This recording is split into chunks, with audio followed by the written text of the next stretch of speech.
유대인 경제사 10권을 쓴 홍익희 씨는 마지막 결론에서 이런 말을 했습니다.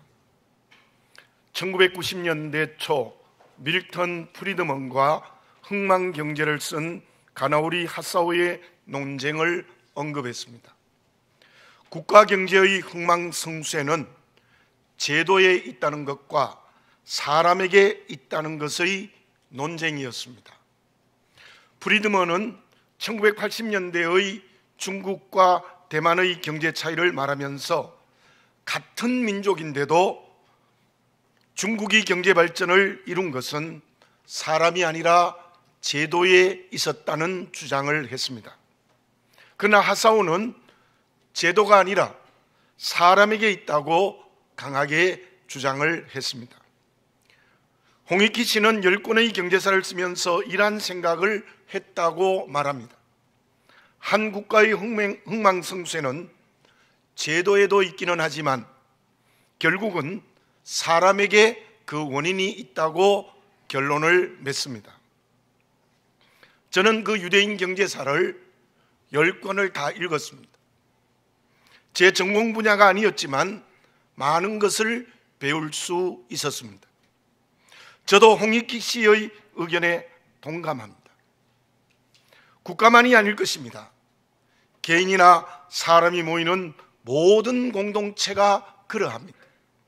사람이 누구냐에 따라서 그 공동체가 성공하기도 하고 실패하기도 한다는 사실입니다.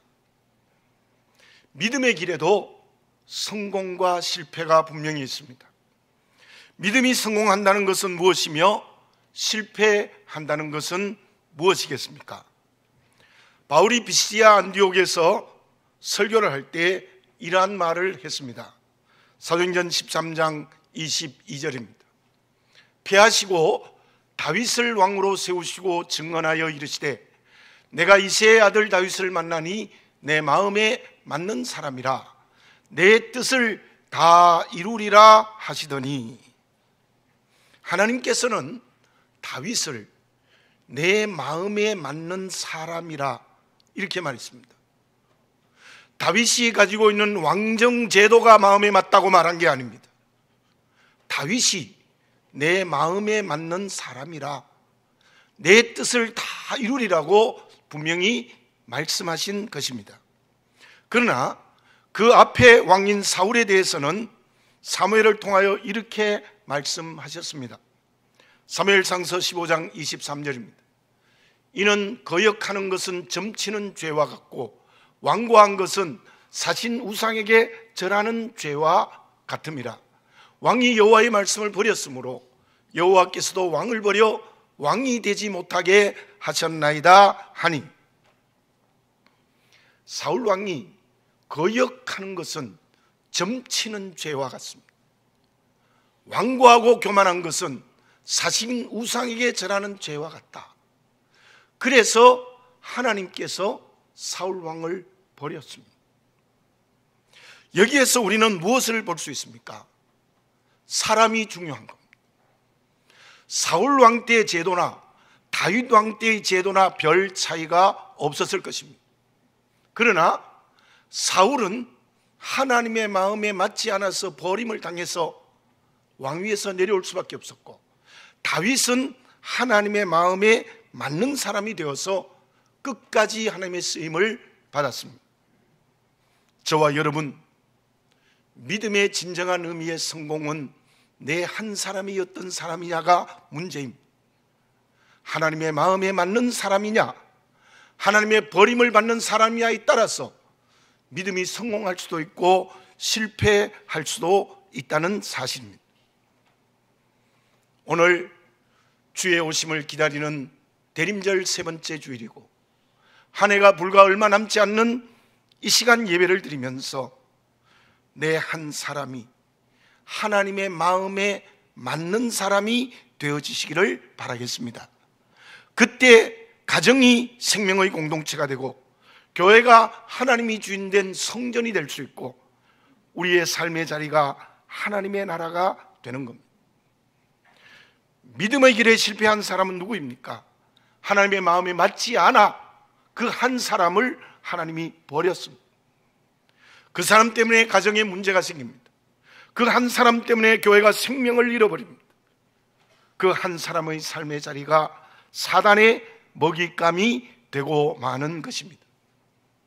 나 한 사람이 매우 중요합니다.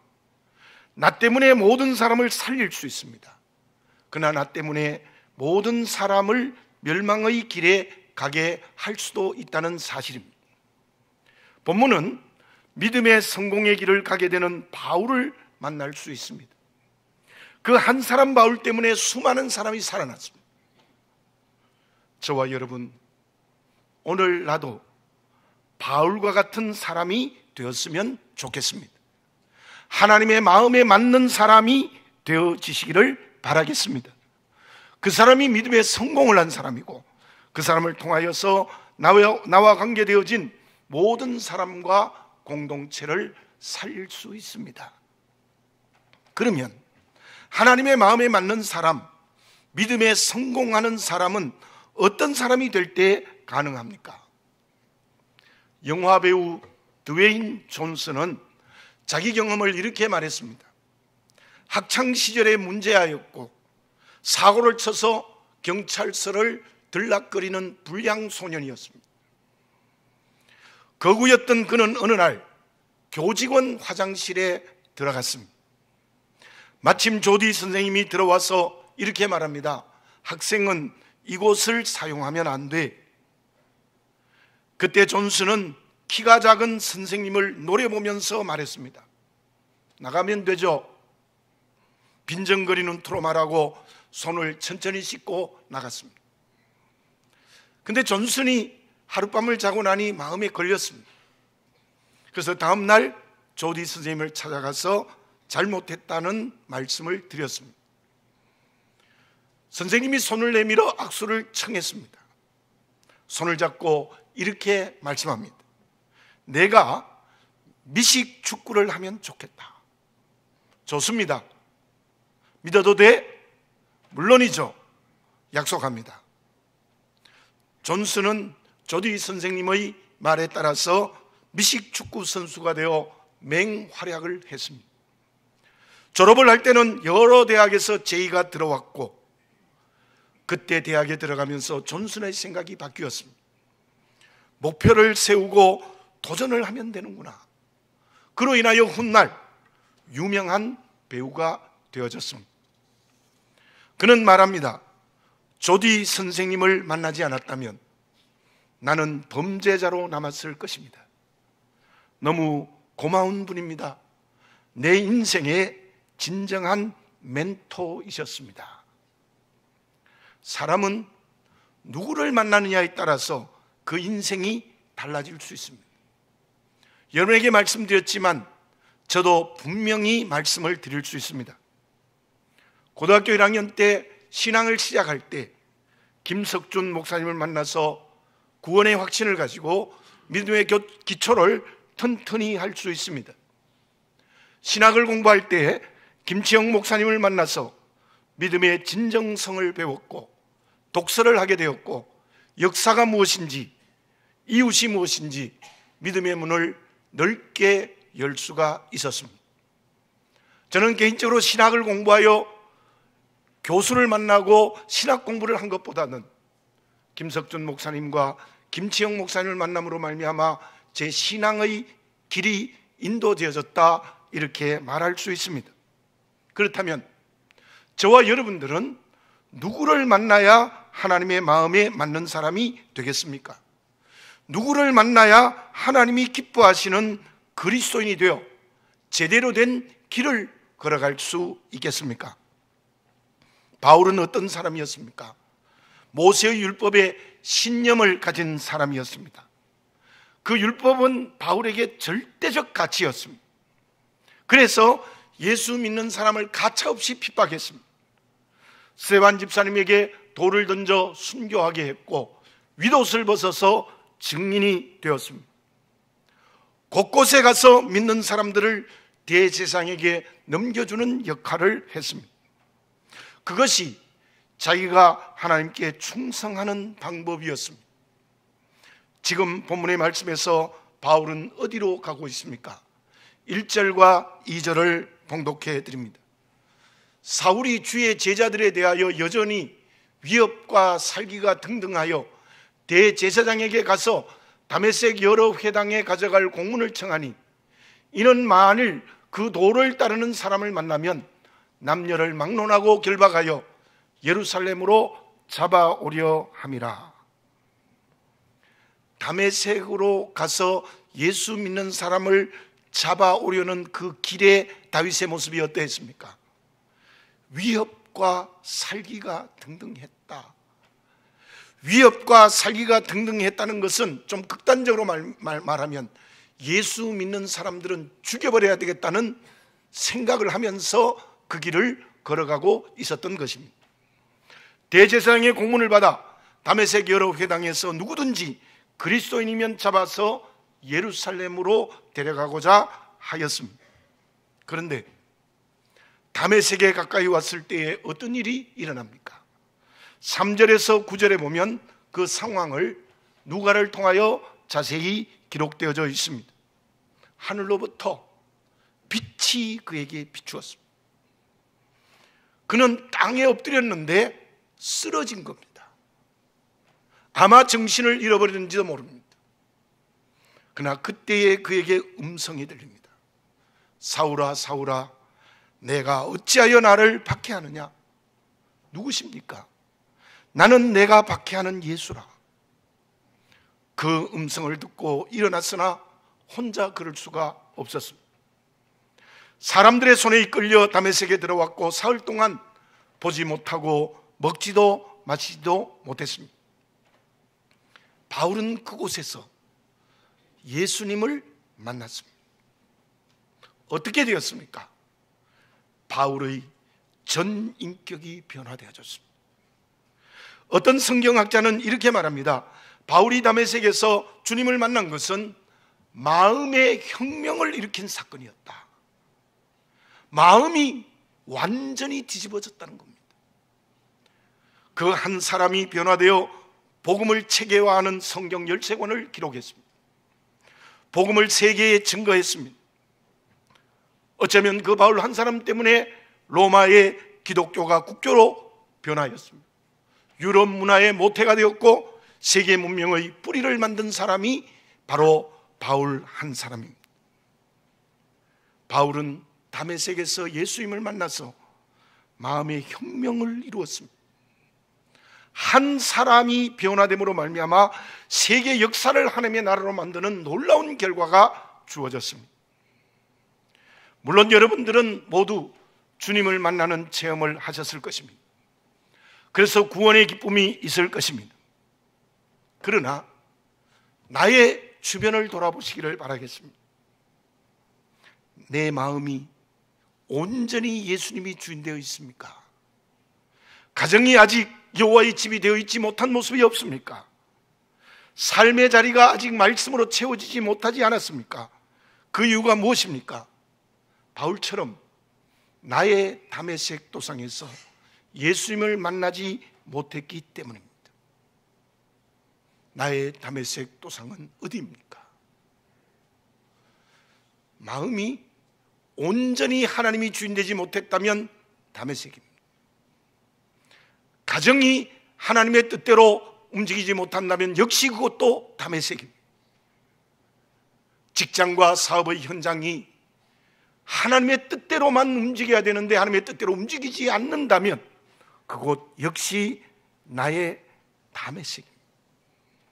사랑하는 교우 여러분, 주의 오심을 기다리고 또한 이해가 얼마 남지 않는 이때에 주님 주인 되지 못하고 온갖 세속의 것으로 움직이는 그 다메섹에서 바울처럼 예수님 만나시기 바랍니다. 그래서 마음의 혁명이 일어나야 됩니다. 성령으로 나의 전 인격이 바뀌어야 합니다. 그때 저와 여러분들은 다윗처럼 하나님의 마음에 맞는 사람이 될 수 있습니다. 진정한 의미의 믿음의 성공의 길을 걸어갈 수 있다는 말입니다. 본문에 이어지는 15절에 바울을 데려다가 안수 기도하는 일을 못하겠다는 아나니아에게 주님이 어떻게 말씀하셨습니까? 사도행전 9장 15절입니다. 주께서 이르시되 가라, 이 사람은 내 이름을 이방인과 임금들과 이스라엘 자손들에게 전하기 위하여 택한 나의 그릇이라. 바울이 마음의 변화를 받아서 새로워질 때 하나님께서는 그를 향하여 택한 나의 그릇이라. 바로 예수님의 마음에 딱 맞는 그리스도인으로 변화되는 역사가 일어났습니다. 일시적인 마음의 변화가 아닙니다. 순간적으로 고치는 것도 아닙니다. 어느 정도 개선하는 것은 더더구나 아닙니다. 주님을 다메섹 도상에서 만나 결정적 변화를 바울이 했습니다.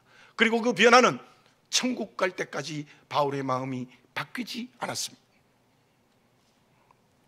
가정이 아직 말씀으로 채워지지 못하고 있지 않습니까? 직장과 사업이 하나님의 뜻대로 움직이지 않고 있지 않습니까? 이웃과의 만남에서 말씀은 간대없고 언제나 나의 이권에 의하여 움직이고 있지 않습니까? 그곳이 다메섹입니다. 그곳에서 주님 만나 마음의 혁명을 일으키는 성령의 은총을 체험하시기 바라겠습니다. 그 사람이 주님의 마음에 맞는 그리스도인입니다. 그 사람이 진정한 의미의 믿음의 성공을 한 사람입니다. 그때 바울에게는 어떤 변화가 생겼습니까? 옛것을 온전히 버렸습니다. 율법으로 구원받는다는 그의 신념이 완전히 무너졌습니다. 예수님이 구세주가 아니라는 모든 것을 버렸습니다. 그 고백을 빌립보서 3장 7절에서 9절에서 이렇게 고백합니다. 그러나 무엇인지 내게 유익하던 것을 내가 그리스도를 위하여 다 해로 여길 뿐더러 또한 모든 것을 해로 여김은 내 주 그리스도 예수를 아는 지식이 가장 고상하기 때문이라. 내가 그를 위하여 모든 것을 잃어버리고 배설물로 여김은 그리스도를 얻고 그 안에서 발견되려 함이니 내가 가진 의는 율법에서 난 것이 아니요 오직 그리스도를 믿음으로 말미암은 것이니 곧 믿음으로 하나님께로부터 난 의라. 바울은 예수님을 만나고 나서 모든 것을 깨끗이 버렸습니다. 마치 우리가 화장실에서 배설물을 버리는 것처럼 깨끗이 버렸습니다. 기록되지 않는 헬라 철학에 정통한 것도 로마 시민권도 분명히 버렸을 것입니다. 다 버렸습니다. 디모데전서 1장 13절에는 이런 고백을 합니다. 내가 전에는 비방자요 박해자요 폭행자였으나 도리어 긍휼을 입은 것은 내가 믿지 아니할 때에 알지 못하고 행하였습니다. 예수님을 만나기 전에는 내 지식이 엉터리였다는 겁니다. 헛된 것이었다는 겁니다. 이제 그 지식이 성령으로 거듭난 사람이 되어졌다는 고백입니다. 나의 다메섹에서 예수님 만나는 오늘 이 예배가 되어지시기 바랍니다. 그곳에는 반드시 옛것을 버리게 되는 것입니다. 아직 손에 붙잡고 있지 않습니까? 놓아야 합니다. 오직 주님의 손만 잡아야 되는 겁니다. 나의 다메섹 도상에서 진정 예수님을 만나시기 바랍니다. 그러므로 말미암아 전인격의 변화를 경험하시기 바랍니다. 성령으로 옛것을 버리십시오. 그때 우리는 하나님의 마음에 맞는 살아있는 그리스도인이 될 수 있고 그 사람이 진정 믿음의 길에서 성공의 길을 걸어가는 그리스도인이 되는 줄로 믿습니다. 그러면 주님을 만나 변화된 그리스도인은 어떻게 살아야 하겠습니까? 한 학생이 인류학자인 마거렛 미드에게 질문을 했습니다. 문명의 최후의 직무가 무엇입니까? 학생은 톡이나 쇠로 만든 도구, 처음 재배된 농작물 등을 예상했습니다. 그런데 뜻밖의 것을 학생에게 보여줬습니다. 그녀는 사람의 대퇴골을 보여주었습니다. 그리고 그 뼈의 한 곳을 가리켰습니다. 골절된 곳을 치료하여 더욱 강해진 부분입니다. 이 치유된 뼈는 누군가가 부상당한 사람을 도와줬다는 것을 알 수 있습니다. 부상자를 대신해서 사냥을 해서 음식을 먹여주고 자기 시간을 희생해서 돌봐주었기 때문에 그 뼈가 회복된 것입니다. 믿는 학생에게 이렇게 말합니다. 사랑의 흔적, 그것이 문명의 첫 번째 증거입니다. 저는 그 글을 읽으면서 느껴진 것이 있었습니다. 그렇구나. 참으로 사람에게 가장 소중한 것은 사랑이라는 것을 지금까지 알고 있지만 다시 한번 제 마음에 되뇌어졌습니다. 그리스도인들에게 가장 소중한 것이 무엇이겠습니까? 주님을 만나 새로운 변화를 했다면 어떻게 살아야 되겠습니까? 그것은 맡겨진 모든 사람을 사랑하는 것입니다. 그 사랑을 구체적으로 말하면 무엇입니까? 바울이 예수님을 만나 변화되어졌습니다.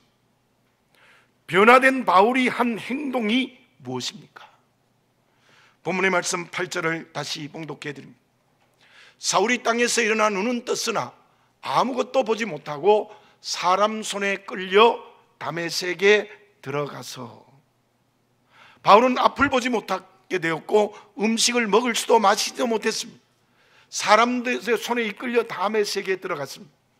그때 예수님이 아나니아에게 말씀하셨죠. 바울에게 가서 안수해 주라. 아나니아의 안수를 받고 보게 되어졌습니다. 세례를 받았습니다. 음식을 먹고 마시니 강건해졌습니다. 그리고 바울이 처음 한 행동이 무엇입니까? 20절에서 22절을 봉독해 드립니다.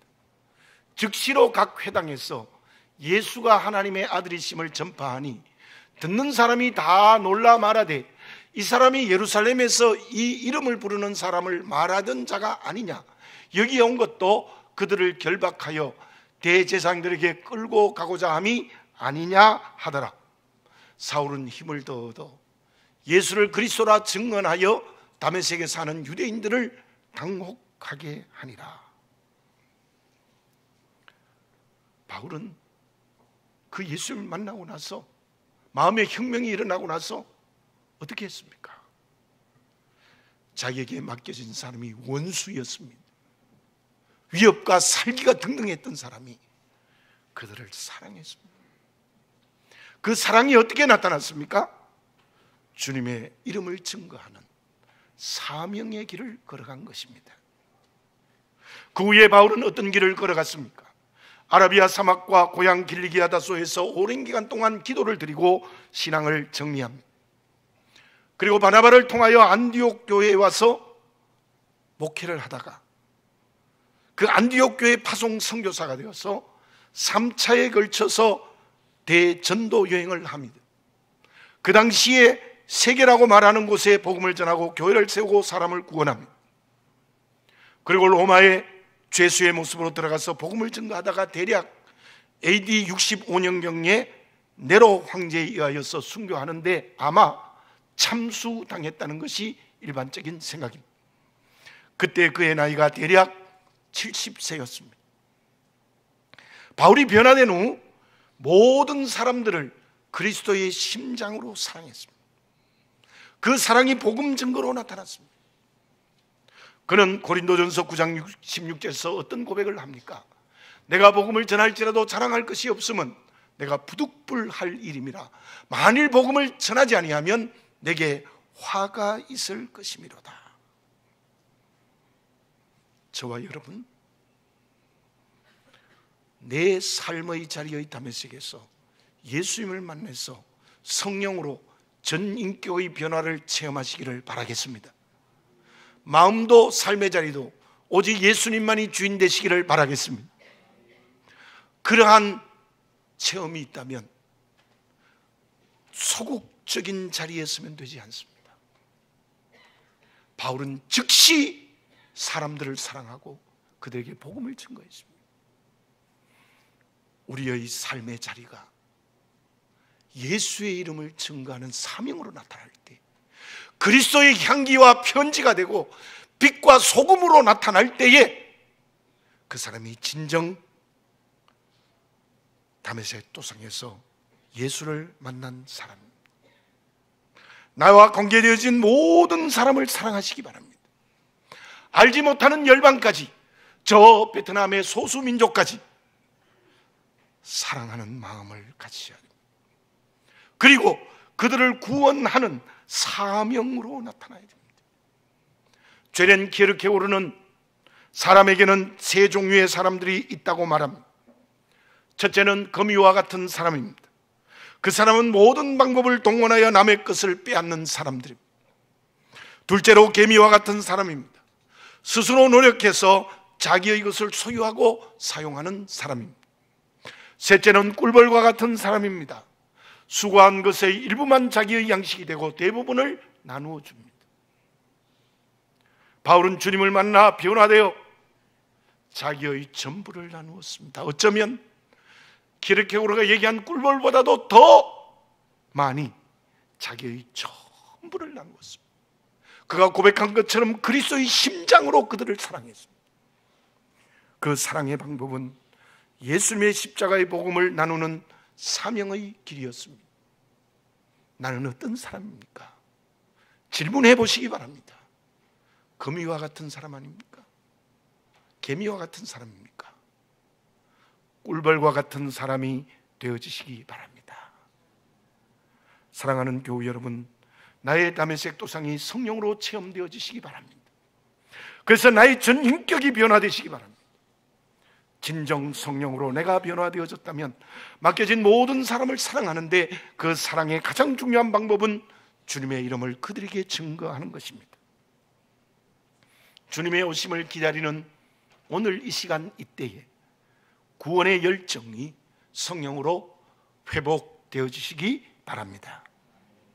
그러면 변화되어 그리스도의 편지가 되었다면 어떤 결과가 주어집니까? 앞에서 말씀드린 대로 성령으로 구원의 열매를 맺습니다. 교회가 세워집니다. 이 세상이 하나님의 나라로 바꿔주시는 하나님의 역사가 일어납니다.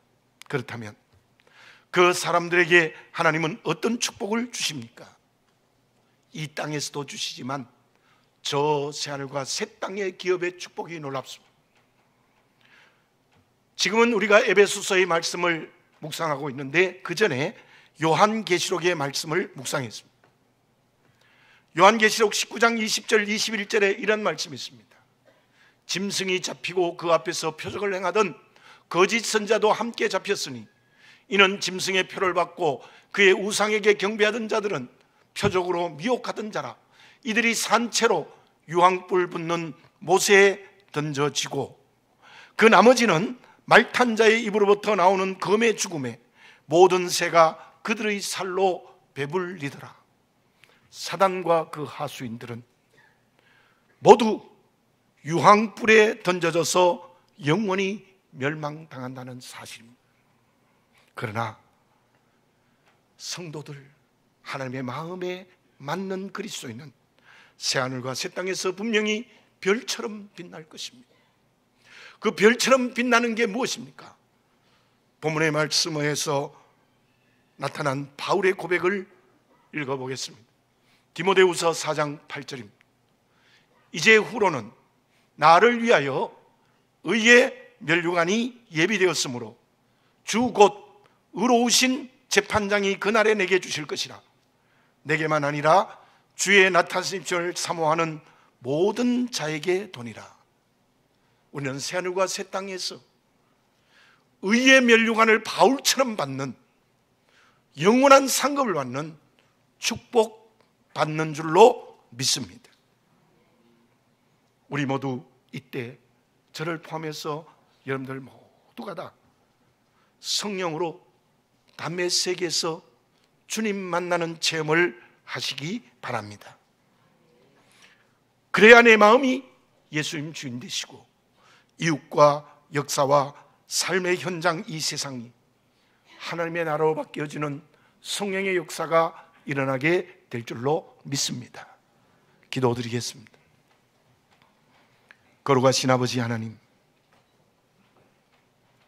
바울의 다메섹 도상이 나의 지금의 다메섹 도상이 되게 하시고 그곳에서 예수님을 만나게 해 주시옵소서. 주님 만나서 내 전 인격이 변화되는 마음의 혁명을 이루는 성령의 체험을 하게 하여 주시옵소서. 그로 말미암아 내게 맡겨진 모든 사람을 사랑하고 그들에게 복음 증거하게 하여 주시옵시고 그리스도의 편지와 향기가 되게 하옵소서. 그때 하나님께서 이 땅에서도 기업을 주시되 영원한 천국에서 변하지 않는 쇠하지 않는 의의 면류관의 축복을 허락하여 주실 줄로 믿습니다. 한 해가 저물어가고 주의 오심을 기다리는 대림절 셋째 주일 예배를 드리는 우리들에게 성령으로 다메섹 도상의 체험을 하게 하여 주시옵소서. 예수님의 이름으로 기도드립니다. 아멘.